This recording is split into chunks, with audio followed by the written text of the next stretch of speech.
A medieval peasant could cook a five-course meal, survive 4 days on a frozen lake, and heal wounds with plants from his backyard. Today, we need specialized equipment for each of these tasks. While we call them primitive, they mastered a complete survival system that worked without electricity, batteries, or instruction manuals. Today, you'll discover cooking methods that outperform modern appliances, extreme survival techniques that save lives, and essential skills that work when everything else fails. Time to see what real preparedness actually looks like. 1. Hearth cooking, the original slow cooker. Before we had programmable slow cookers with digital displays, medieval kitchens centered around the hearth, a massive fireplace that served as stove, oven, and heat source all in one. But this wasn't just throwing pots over flames. Medieval cooks developed an intricate system of hooks, chains, and adjustable pot hangers that could position cookware at precise distances from the fire. The genius lay in understanding heat zones. Close to the coals, temperatures reached 400 to 500 degrees for searing. Mid-level positioning provided steady 200 to 300 degrees heat for braising. High up near the chimney, gentle 150 to 180 degrees warmth kept food warm without overcooking. They created multiple cooking zones in a single fire, something your stovetop can't match. The science behind hearth cooking superiority is radiant heat distribution. Modern slow cookers heat from the bottom only, creating hot spots and requiring stirring. Hearth cooking surrounds food with gentle, even heat from all directions. The cast iron pots absorbed and retained heat like thermal batteries, maintaining steady temperatures even as the fire fluctuated. Medieval cooks suspended different-sized pots at various heights, cooking an entire feast simultaneously. A large cauldron of stew bubbled slowly high above the coals, while smaller pots with delicate sauces hung closer to moderate heat. Root vegetables roasted in covered pots near the embers, while bread baked in clay ovens built into the hearth wall. Compare this to your modern kitchen. You need separate appliances for each function. A $200 electric slow cooker that only does one thing. An oven that heats your entire kitchen. Multiple burners consuming electricity continuously. Medieval hearth cooking accomplished all of this with one fire, zero electricity, and superior heat control. The thermal mass of stone hearths and heavy iron cookware meant temperatures stayed remarkably stable. Modern slow cookers cycle on and off, creating temperature fluctuations that can toughen proteins. Hearth cooking maintained consistent, gentle heat for hours, breaking down collagen perfectly and creating incredibly tender results that modern appliances struggle to match. Today's application: if you have a fireplace, you can recreate hearth cooking with adjustable pot hangers and cast iron cookware. The results, especially for stews, braises, and roasts, will be noticeably superior to electric slow cookers.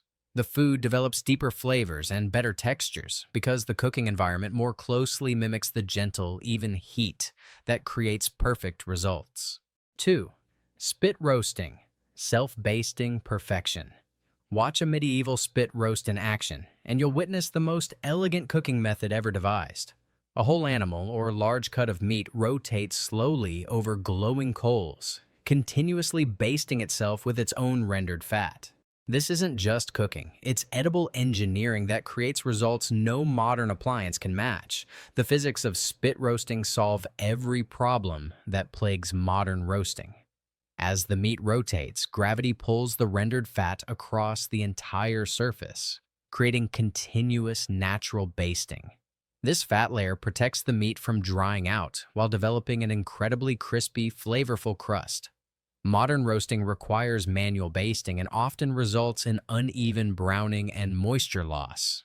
Medieval spit masters understood heat zones instinctively. They positioned the spit at precise distances from the coals, close enough for proper browning, far enough to prevent burning. The constant rotation ensured even cooking on all sides, while the dripping fat created aromatic smoke that added complex flavors impossible to achieve in closed ovens. The self-basting effect is pure genius. As fat renders from the meat, it cascades down the rotating surface, seasoning and moisturizing every inch. This creates a natural protective barrier that seals in juices while building layers of flavor. Compare this to modern oven roasting, where fat drips away into the pan, leaving meat exposed to drying heat. Spit roasting also provided visual feedback that modern thermometers can't match. Experienced cooks could judge doneness by observing how the fat moved across the surface, listening to the sizzling sounds, and watching the color development. The meat told them exactly when it was ready. No guesswork required. The temperature control was remarkably precise. By adjusting the distance from coals and the rotation speed, medieval cooks could control heat intensity perfectly. Faster rotation for even browning, slower for deep heat penetration, moving closer to coals for final crisping, pulling back for gentle finishing. This level of control surpasses most modern rotisserie ovens. Large cuts that would dry out in conventional ovens, like whole legs of lamb or pork shoulders, emerge from spit roasting perfectly juicy with crackling, crispy skin. The combination of even heat, continuous basting, and proper fat rendering created textures and flavors that modern covered roasting simply cannot achieve. Modern electric rotisseries attempt to recreate spit roasting, but fail to capture the essential elements. The live fire's variable heat, the aromatic smoke, and the natural fat circulation that made medieval spit roasting the gold standard for cooking large cuts of meat. 3. Ash baking, nature's perfect oven. Ash baking sounds primitive until you understand the physics. Medieval cooks wrapped food in large leaves, cabbage, burdock, or grape leaves, then buried these packages directly in hot wood ash or coals. This wasn't rough camping food. This was precision cooking that created perfectly steamed, incredibly moist results that modern ovens can't replicate. The secret is multi-layer heat transfer. Hot ash provides gentle, even heat from all sides, while the leaf wrapping creates a natural steam chamber. As moisture from the food hits the hot leaves, it instantly converts to steam, continuously basting the contents. This creates an environment similar to expensive combi ovens used in professional kitchens, but better. Wood ash from hardwoods like oak or maple burns at consistent temperatures around 300 to 350 degrees, perfect for gentle cooking.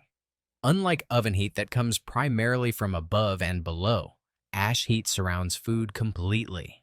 The ash acts as a heat battery, maintaining steady temperatures even as the fire dies down. Modern ovens create hot and cold spots. Ash baking provides uniform heat distribution impossible to achieve with electric heating elements. Medieval bakers wrapped fish in wet leaves with herbs and buried them in hot ash.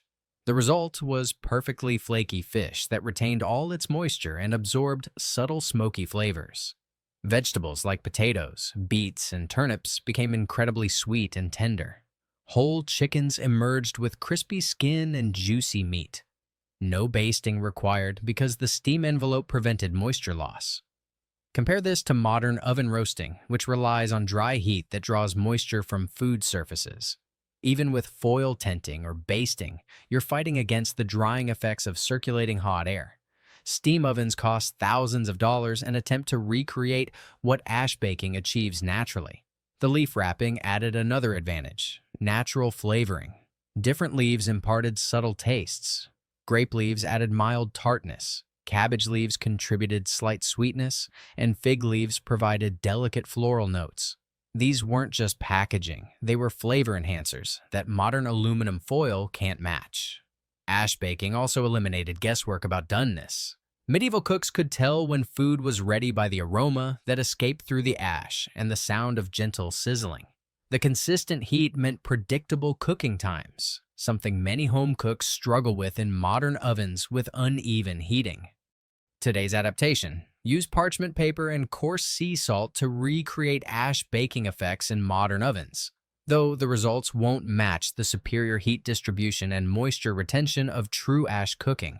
If you're amazed that medieval cooks achieved Michelin star results with just fire and clay, hit that subscribe button. This practical knowledge deserves to be preserved.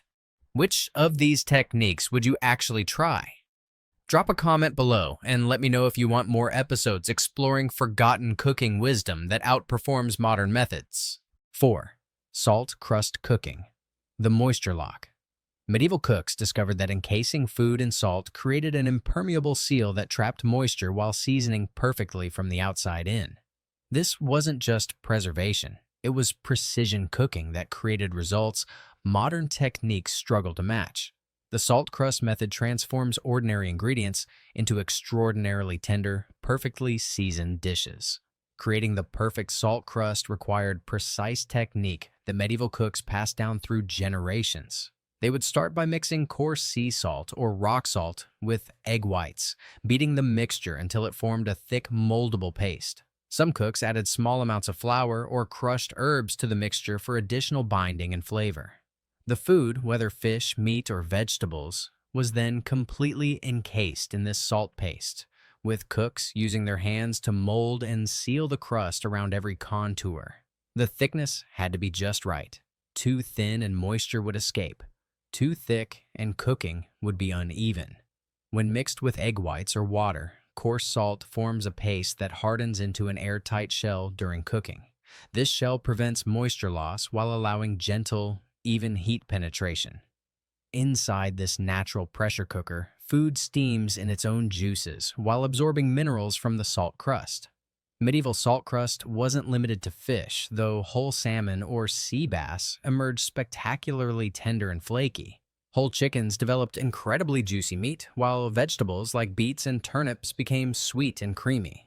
The salt drew out excess moisture initially, then created a sealed environment where remaining moisture circulated continuously, creating perfect texture. The temperature regulation is remarkable. Salt has high thermal mass and conducts heat steadily, creating an oven within an oven effect.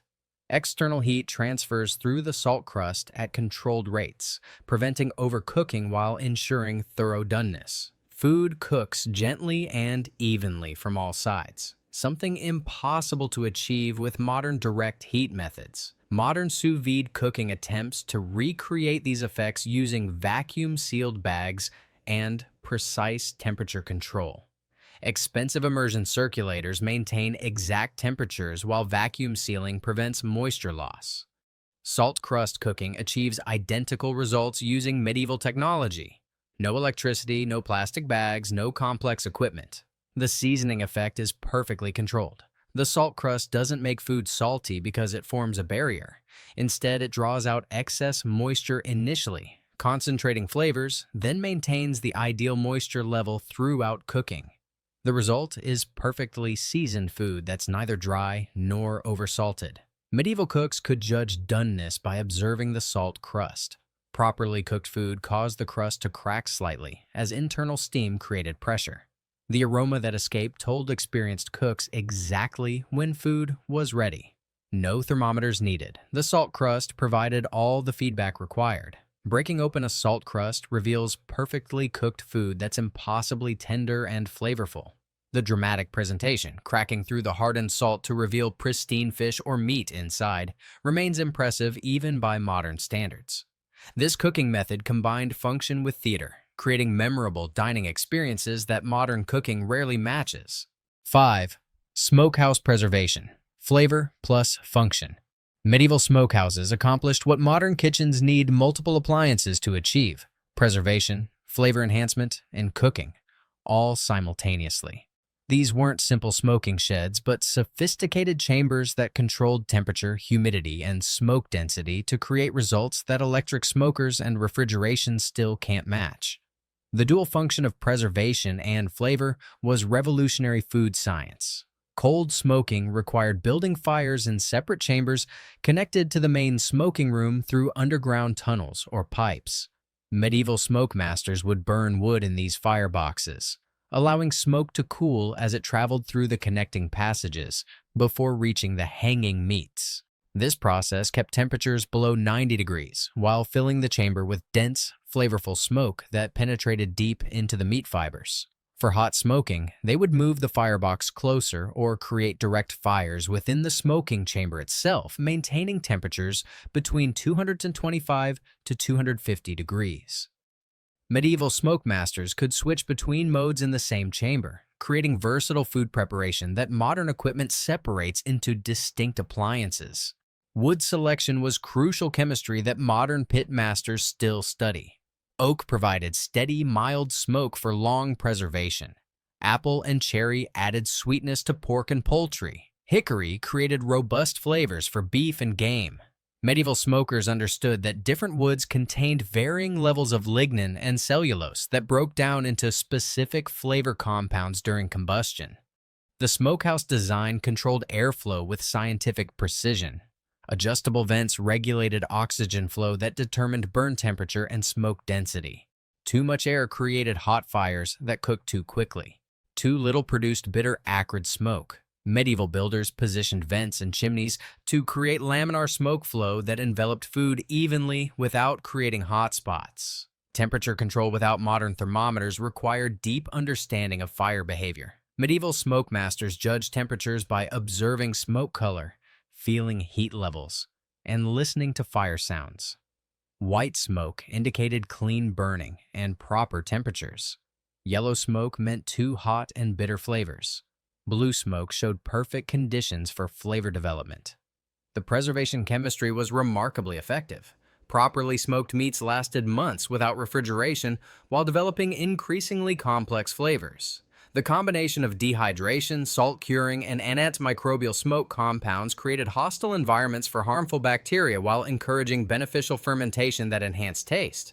Modern electric smokers attempt to recreate these effects but miss essential elements. Electric heating can't replicate the variable heat of burning wood.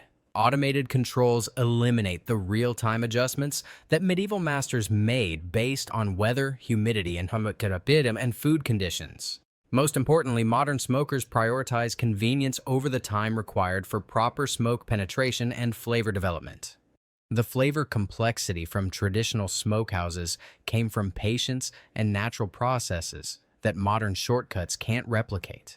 Weeks of careful smoking created depth and character in preserved meats that quick modern smoking simply cannot achieve. 6. Haybox cooking, the zero-energy wonder. The haybox represents medieval energy efficiency at its finest, a cooking method that required no continuous fuel but produced perfectly cooked food through retained heat.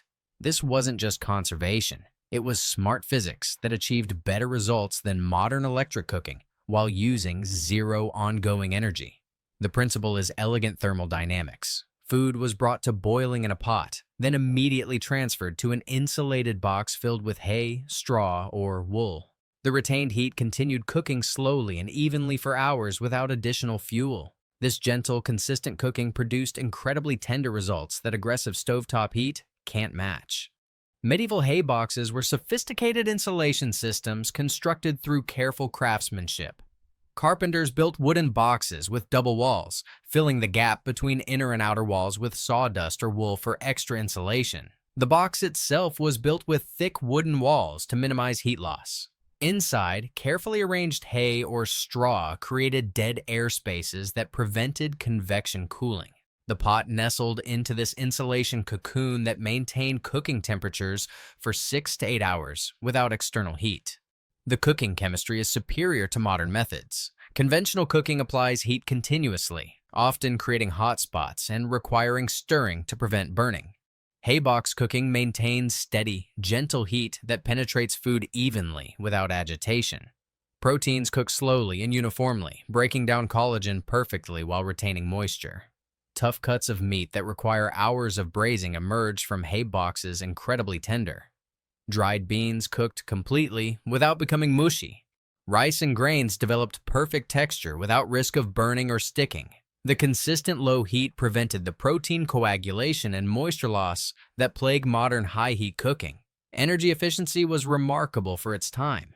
One heating brought food to temperature, then the haybox finished cooking without additional fuel.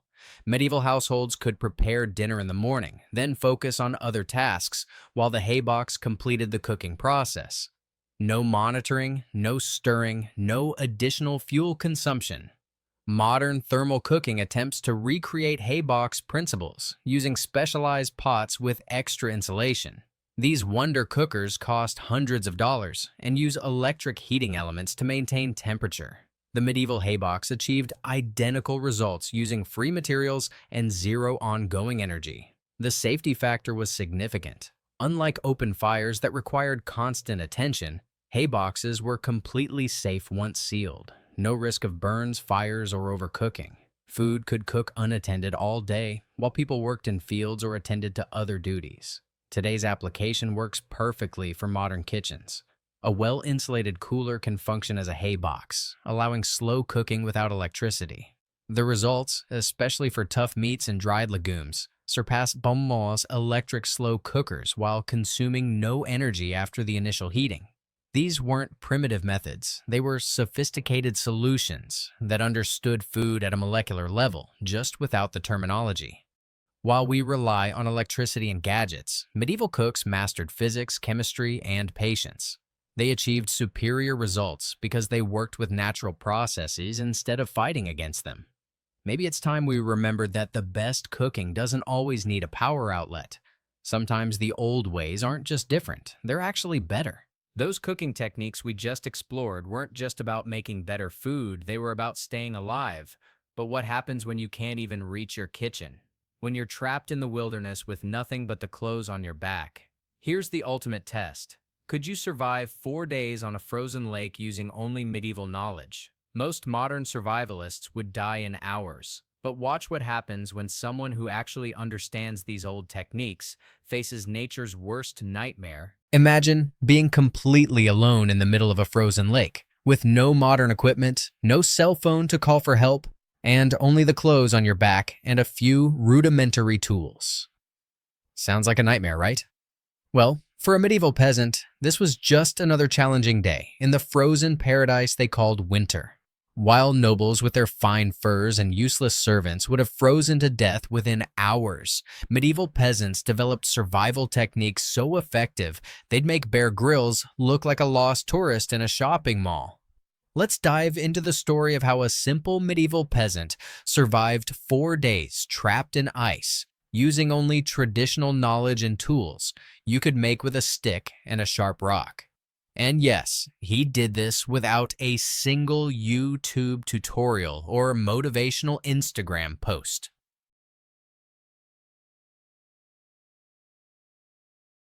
Day 1. Shelter and the fire that never dies.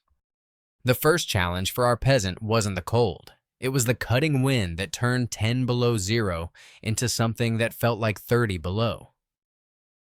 While you'd probably look for the nearest north face tent, our medieval friend had a completely different approach. Instead of building the typical tent-shaped shelter we see in all survival shows, he created what experts call a firehouse, an A-frame structure where the branches not only formed walls but also served as a natural chimney. The secret? He didn't place the fire inside the shelter as we would today. Instead, he built the shelter around the fire. Medieval peasants understood thermodynamics centuries before it had a scientific name. They knew heat rises, so they designed their emergency shelters to capture and redirect that heat. Using his billhook, a curved multi-purpose tool that every peasant carried, he cut thick spruce branches and arranged them in a specific pattern that allowed heat to circulate through the space without letting smoke suffocate him. Then he packed snow between the branches, creating natural insulation that would rival our modern styrofoam. But the real masterpiece was his fire system. While we moderns struggle to light a barbecue with 3 different types of lighter fluid, our medieval peasant created what's known as an inverted chimney fire, a structure where thin twigs were placed on top and heavier logs at the base. It's the opposite of what most people would do today. But this method allowed the fire to burn slowly from top to bottom throughout the night, without needing constant attention. A single setup of this type of fire could burn for up to 7 hours without intervention, enough time for a good restorative sleep, while the outside temperature plummeted to levels that would freeze a smartphone in minutes. Medieval records show that experienced travelers could keep these fires burning for days with just a few interventions. While nobles in their castles needed 3 servants working in shifts to keep their fireplaces lit through the night, our peasant slept peacefully with his self-sustaining fire. Who's the real genius here? Day 2. Hot water without pots and the medieval super broth. Waking up on the second day meant facing the problem of hydration. You'd probably think, just melt snow, right? But there's a serious problem with that. Melting snow directly in your mouth robs vital heat from your body. It's like swallowing small ice cubes repeatedly. And without a fireproof container, how would you melt large quantities. Our medieval peasant had a brilliant solution that would make any modern camper feel like a complete novice. He used what archaeologists call the hot rock technique, a method so efficient that some indigenous communities still use it today. He selected specific flat stones, usually granite or basalt, that wouldn't explode when heated, and placed them directly in the fire until they were almost red hot. Then, using forked branches as improvised tongs, he transferred the stones to a rawhide container filled with snow. The stones instantly melted the snow and heated the water to near boiling temperatures without damaging the leather container. An experienced peasant could produce about 2 liters of hot drinking water in less than 15 minutes using this method, roughly the same time it takes us to boil water on a modern electric stove. But the real magic happened afterward. Instead of wasting the residual heat from the stones, our medieval peasant used them to create what might well have been the first protein broth in history. Centuries before it became trendy among fitness influencers, he broke dried animal bones, which he always carried in his pouch, and added them to the hot water along with some wild herbs. The still hot stones kept the liquid gently simmering for hours, extracting collagen, minerals, and fat from the bones. A single cup of this broth contained approximately 15 grams of protein and 10 grams of fat, enough to keep the body functioning for hours in extreme cold. It was basically medieval Gatorade, but with actual nutritional benefits.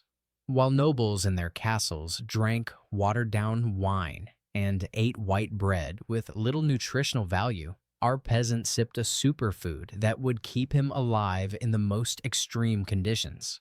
Who's laughing now, Lord Fancy Pants? Day 3, improvised snowshoes and the deadly sling. On the third day, our medieval peasant knew he needed to move. Staying still for too long in the cold is basically an open invitation to death. Hey, I'm here, come get me. But with deep snow covering everything, each step would be an exhausting struggle that would quickly drain his energy. The solution? Improvised snowshoes that would make any REI equipment look overcomplicated and unnecessary. Medieval peasants were masters at working with flexible materials like willow and birch. In less than an hour, an experienced man could weave oval structures using basketry techniques they learned from childhood. Our peasant quickly wove forearm-sized oval frames using flexible willow branches. With strips of rawhide, he tied these structures under his worn-out boots. The design distributed his weight over a larger area, allowing him to walk on snow without sinking. Modern tests with replicas of these medieval snowshoes show they reduced effort by up to 60% when walking in deep snow. This means our peasant could cover twice the distance with the same energy he would spend without them. But moving required energy, and energy required food. Without a bow and arrow, which could easily break in extreme cold, our peasant turned to a weapon that historians believe was responsible for more deaths in ancient history than swords and spears combined: the humble sling. Made with a strip of dried sheep gut and a hemp cord, the sling allowed him to throw stones with surprising force and accuracy. Historical records show that trained slingers could hit plate-sized targets from 50 meters away. Our peasant spotted a snow grouse numbed by cold on a low branch. With a fluid motion, he whirled his sling and released the stone, instantly taking down the bird. A dinner secured, while nobles hunted with expensive falcons and packs of dogs that consumed more food than they produced. Our peasant obtained vital protein with a weapon that fit in his pocket and never ran out of ammunition. Medieval efficiency at its finest. Day 4, the portable heater and the primitive communication system. On the fourth day, the cold intensified to levels that would make even Canadians reconsider their life choices. The temperature plummeted to 25 below zero, and the cutting wind turned every breath into a cloud of tiny ice crystals. To survive the final night, our peasant employed a technique that medieval midwives used to keep babies warm during winter births: the portable body heater. It was basically the medieval version of a hot pack. He filled a small goatskin pouch with hot water, wrapped it in extra cloth for insulation, and strategically positioned it against areas where large blood vessels run close to the skin surface. Placing this improvised heater against his ankles, wrists, and neck in rotation, our peasant kept his blood warm as it circulated through his body. A single heater like this could maintain usable heat for up to 5 hours in freezing conditions. Modern tests show this technique can increase core body temperature by up to 0.5 degrees, the difference between moderate and severe hypothermia. While nobles in their castles shivered in large, poorly heated halls, wasting entire forests of wood in inefficient fireplaces, our peasant kept himself warm with less than a liter of hot water. Who's the real thermal engineer here? For lighting, he created a tallow lamp using melted animal fat in a scallop shell with a linen wick. This small light produced approximately 1 lumen of illumination, about 1% of what a modern LED bulb produces, but it was enough to check equipment and maintain sanity during the long hours of darkness. Knowing that others from his village were probably looking for him, our peasant implemented a primitive but ingenious communication system. Every hour, he struck a hollow spruce branch 3 times against the ice, creating a distinctive sound that traveled much farther through solid ice than a human shout would through air. Sound travels about 4 times faster through ice than through air. A strong blow against ice can be heard up to 3 kilometers away in ideal conditions. This ice telegraph allowed our peasant to signal his position without wasting precious energy shouting. Historical records show that medieval woodcutters and fishermen used similar techniques for long-distance communication in winter conditions. Why peasants survived where nobles perished. When the woodcutters from his village finally found our peasant on the morning of the 5th day, they expected to find a frozen man or someone at death's door. Instead, they found him calm, relatively well-fed, and busy weaving a new strap for his sling. What makes this story so remarkable isn't just that he survived, but how he survived, using techniques that were common among medieval peasants but completely unknown to the nobility of the time. Medieval nobles were often the least prepared for real survival situations. They depended so much on servants and expensive equipment that they lost the basic skills that kept peasants alive. Historical records are filled with stories of nobles who died from cold or hunger in situations where local peasants easily survived. During the infamous winter of 1233-1234, when an unexpected blizzard hit northern France, 3 knights and their squires were found frozen less than a kilometer from a village where no peasant perished. The knights had expensive armor, ornate swords, and bags full of coins. But they didn't know how to build a proper shelter or make fire without their specialized equipment. All their gold was worthless against the cold. Every technique our medieval peasant employed, from the snow shelter to the self-sustaining fire, from bone broth to improvised snowshoes, followed the same fundamental principle: maximum result with minimum resource. His total fuel consumption for 4 days was only 7 to 8 kg of wood, approximately 20% of what a typical modern camper would use. His complete equipment weighed less than 5 kg, including tools, containers, and supplies. And every item he carried had multiple functions. Compared to our modern survival kits filled with single-use gadgets, the medieval peasant system seems almost alien in its simplicity and efficiency. But it worked. And it worked well enough to keep people alive for millennia before Gore-Tex and disposable lighters came on the scene. The next time you find yourself complaining about your smartphone's weak battery or the heater that doesn't warm up fast enough, remember the medieval peasant who survived brutal conditions with nothing but knowledge, simple tools, and a deep understanding of the natural world around him. Perhaps, in our race to accumulate more technology, we've lost something vital that our ancestors instinctively understood. Sometimes, the simplest solution isn't just adequate, it's superior. And while you probably will never need to build a snow shelter or hunt with a sling, there's something deeply comforting about knowing that humans are naturally equipped to survive in extreme conditions. It's literally in our DNA. Even if most of us never need to access these ancestral skills. So, would you survive 4 days trapped in ice with only medieval equipment? Probably not. But an ordinary medieval peasant would easily survive. and would probably be weaving a new basket while waiting for rescue just to pass the time. That peasant survived because he didn't just know one technique, he mastered an entire system. Fire, shelter, water, food, medicine, every skill connected to the next. And here's what most people miss. These aren't just survival stories from the past. These are the exact techniques modern preppers are desperately trying to relearn. Because when society collapses, when the power grid fails, when your fancy gear breaks, this medieval knowledge becomes the difference between life and death. Let's break down the essential skills every modern person should master before it's too late. Think you're ready to rough it when society collapses? Guess again. Before your fancy survival kit ever comes out, medieval peasants were already building fireproof pits and boils fresh water from muddy streams, without solar panels or purifiers. Today, we'll blitz through 5 lost medieval survival secrets every prepper must master, from flint and steel sparks that survive rainstorms to clay-lined grain vaults that shrug off rodents.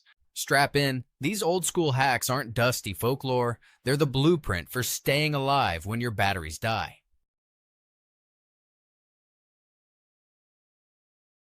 1. Mastering the flint and steel spark. When rain hammers your tarp and your lighter's gas runs dry, nothing beats the medieval flint and steel trick. Forget fancy ferro rods. Peasants carried chunks of flint and a hardened steel striker in leather pouches larger than a modern pocket knife. Here's how they turned stones into life-saving fire. They'd select a sharp-edged flint, often flaked from river cobbles, and hold it firmly against a carbon-rich steel bar. A brisk, shaved wood tinder bundle lay beneath. In one swift scrape, the steel shaving off microscopic iron particles ignited on contact with the flint silica, spitting glowing sparks into the tinder. Within seconds, this bundle smoldered. Gently blow it into roaring flame. No lighter fluid required. Medieval woodsmen protected their sparks from wind and rain by digging a shallow Dakota hole, not a modern invention but a centuries-old design. 2 small pits connected by a narrow trench created a sheltered chamber. The fire started in the deeper pit, shielded from gusts, while the trench channeled air, feeding oxygen. This simple pit cut wind chill and preserved embers overnight, ready for rekindling at dawn. Flint and steel kits doubled as status symbols. Monastic travelers prized their brass-bound fire steels engraved with crosses, proof the monastery supported your journey. Guild regulations in the 14th century even standardized striker sizes, ensuring sparks at every market fair. That level of quality control meant villagers could barter for replacement steels when theirs wore smooth. Today's preppers swap out flint for modern ferrocerium rods, but the principle remains identical, and medieval tips still apply. Scrap old carbon steel files into strips for improvised strikers. For tinder, skip cotton balls soaked in petroleum jelly and harvest punky inner bark from cedar or poplar, just as your medieval counterparts did. Build your fire pit low to the ground. Bury rough-cut wood in a small cavity to cradle coals and guard against wind. Master this old-school technique, and you'll spark flame in weather that would douse disposable lighters. When modern gear fails, remember, medieval ingenuity distilled down to a handful of steel and stone still ignites survival. 3. Building a self-insulated natural shelter. Tired of lugging a tent that rips and leaks? Medieval shepherds stayed warm in winter with shelters they cobbled together in under an hour. No nylon required. Here's the blueprint. First, find a natural windbreak, a cluster of boulders, a fallen log, or the leeward side of a dense thicket. Lean 3 sturdy saplings against each other to form a tripod. Then bind their tops with cordage made from stripped inner bark or braided grasses, the kind medieval villagers twisted for bucket handles. Next, weave a framework of thinner branches horizontally across the saplings, creating a rib cage. Don't aim for neatness. Leave small gaps for ventilation. Then plaster the outer surface with a mix of mud, clay, and dry leaf litter, exactly as medieval timber-clad huts repelled rain and held heat. This daub seals cracks and traps, insulating air pockets. Finish by thatching the roof with long grass or straw, layering from bottom to top so water sheds off each row. No soaked lean-tos here. Pack more dry leaves inside for a soft, insulating floor. The result? A snug A-frame that holds body heat without a stove. This isn't fancy glamping. It's a medieval proven design that uses materials around your feet. In cold conditions, its thermal mass and air trapping rivals modern bivy sacks. And when you collapse it, you leave no trace, just scattered leaves and a bit of mud. Next up, finding and purifying water with medieval savvy. Stick around, because it's not just boiling and filtering. 5. Locating and purifying water the medieval way. When your high-tech filter fails, know that medieval villagers had zero gear yet drank safely. First, they read the land, look for lush green meadows, animal tracks converging on low spots, or the whisper of a hidden spring in a rocky outcrop. They trusted indicator plants like watermint and willow, their roots diving deep to quench thirst. Once you've scored a water source, skip chemical tablets. They didn't have them either. Instead, harvest clean clay or fine river sand. Build a layered filter in a hollowed gourd or wooden bucket, coarse gravel on top, then sand, then activated charcoal, medieval wood charcoal works, and finish with a layer of grass or moss.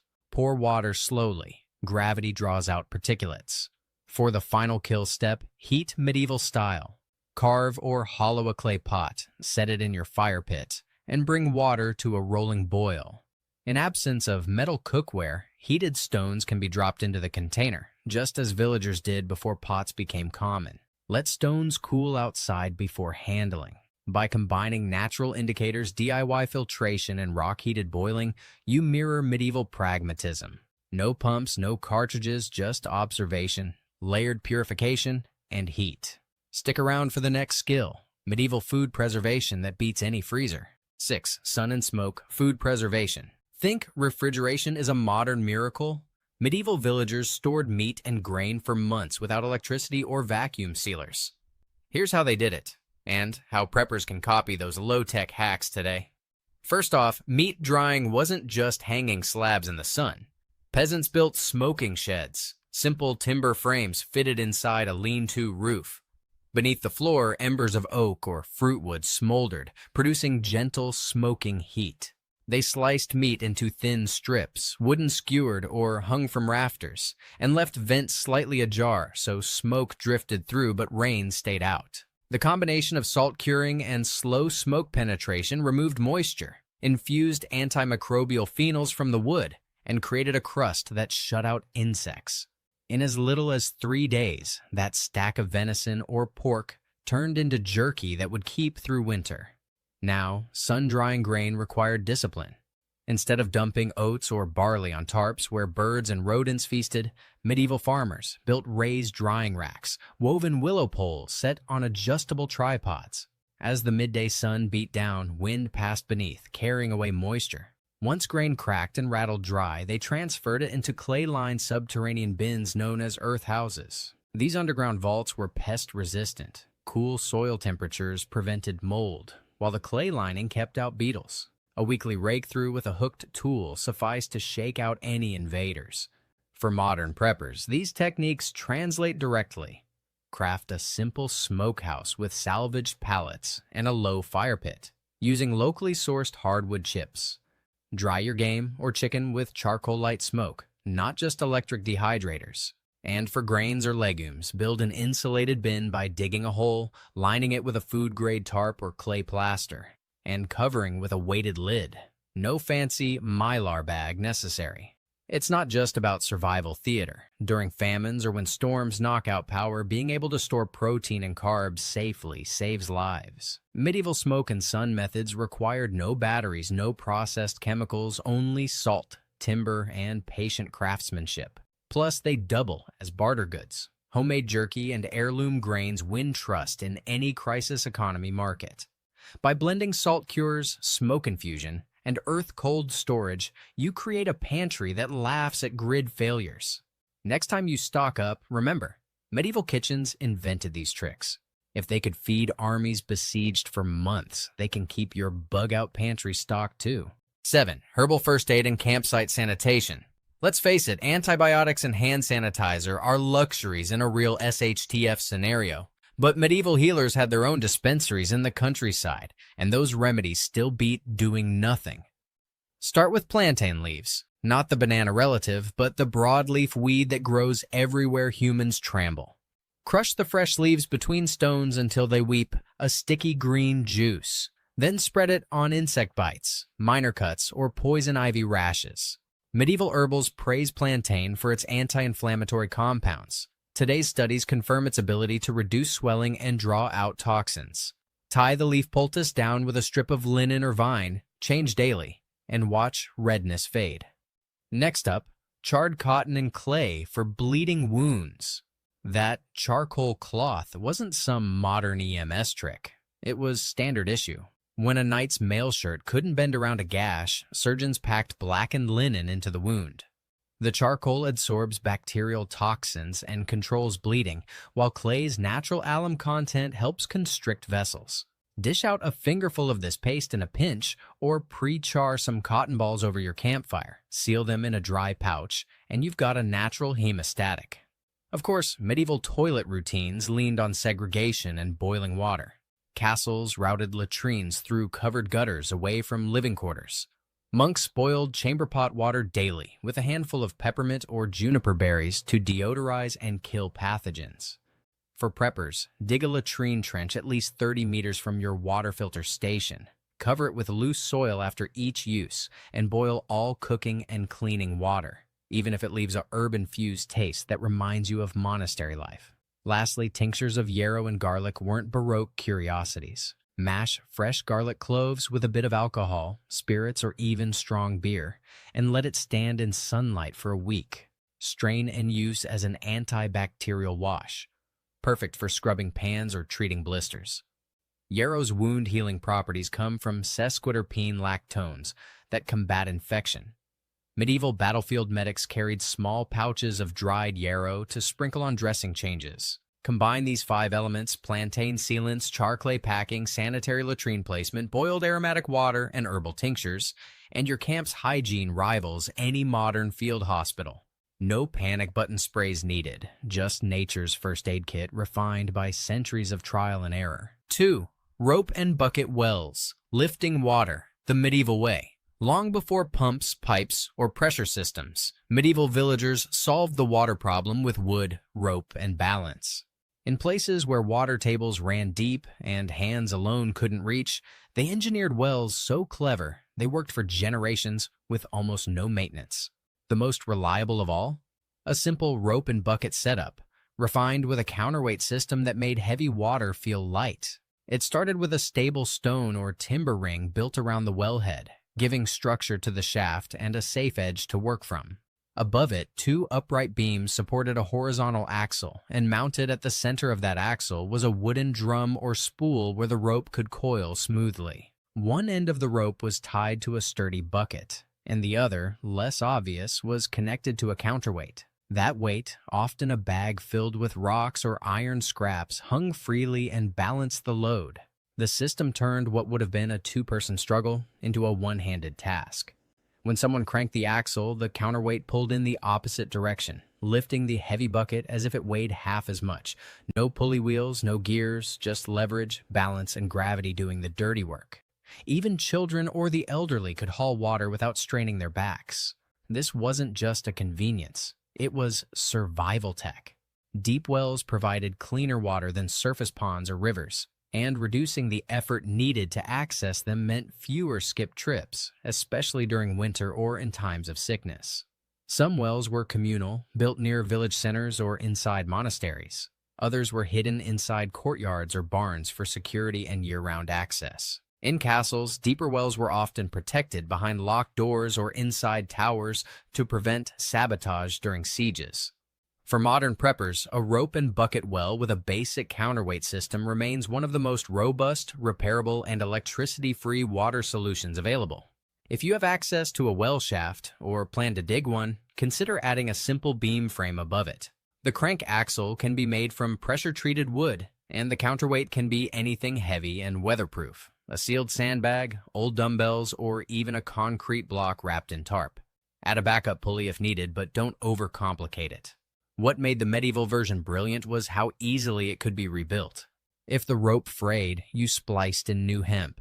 If the crank cracked, you carved another from local timber. The whole system could be maintained with hand tools and some basic carpentry. In a blackout, drought, or total systems failure, this setup still delivers clean water. No batteries, no buttons, no excuses. It's slow, steady, and guaranteed to work as long as your arms can turn a crank. And that's why medieval engineers built it to last. We've trekked from smoke-shrouded meat sheds to herb-filled cloisters, mining medieval wisdom for prepper gold. These 5 skills, sparking fires in rainstorms, fashioning self-insulating shelters, sourcing and purifying water, preserving food with smoke and sun, and wielding botanical first aid, aren't dusty museum pieces. They're battle-tested survival blueprints, as relevant now as they were when kingdoms kept falling without warning. So, before you toss one more battery in your bug-out bag, consider practicing one of these medieval hacks. Try a test fire with flint and steel under a kitchen hood. Dig a shallow earth house for grain in your backyard. Crush a plantain leaf and slap it on a fresh cut. When you can do these reflexively, you're not just a prepper, you're a modern-day peasant with a lineage of resilience. If this deep dive sparked an ember of curiosity, blaze that subscribe button and ring the bell for weekly survival secrets unearthed from history's shadowy corners. Drop a comment with which technique you'll master first. Our community is here to trade tips, mods, and epic fails. Now go forth, experiment safely, and may your larder, your fire pit, and your first aid kit be forever stocked with medieval ingenuity.